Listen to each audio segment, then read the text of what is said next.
እግዚአብሔር እኔ ብዙ ነገር ጊዜ መስከረው ዛሬም ልመሰክር ስለቆም እግዚአብሔር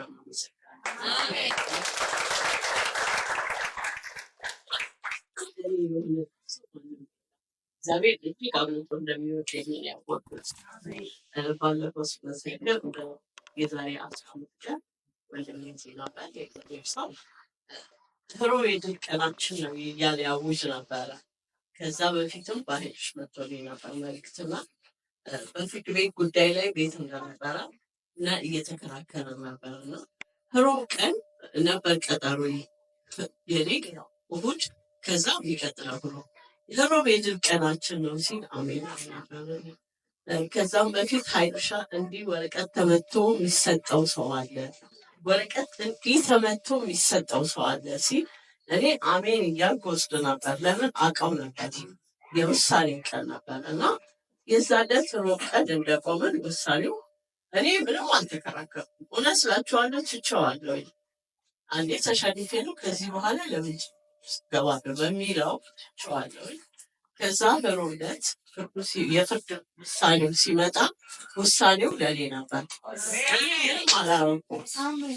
በዛ ምስክር ሲመሰከር ለካ ምስክርን መጠየቅ እንዳለብኝ ምናምን ነበረበት። አላረኩም። ያላረኩት ብዙ ነገሮች አሉ።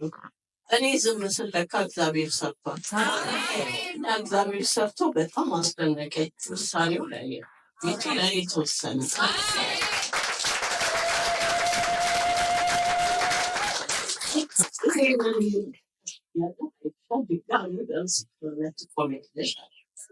አሜን ብዬ ወሰድኩኝ ያለፈው ሳምንትና እግዚአብሔርን እየባረኩኝ በቃ አሁን ስለ ቤቱ ፕሮሰስ ነው። ኮንዶሚኒየም ይወጣል ሲባል እርግጥም ቆጥቤያለሁ። ባለፈው አልወጣም፣ ብዙ ጊዜ አልወጣም።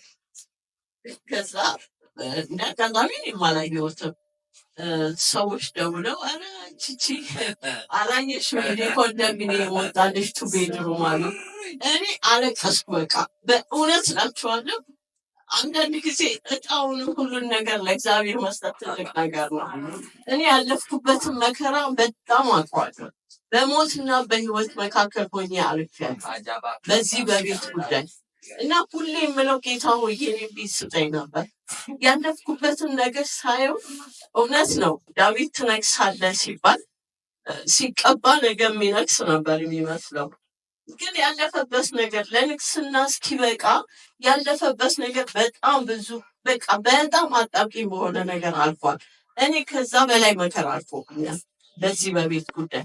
ግን ሁለቱም በተከታታይ መጣ። እኔ እግዚአብሔርን እንዴት ብዬ ላመስግን?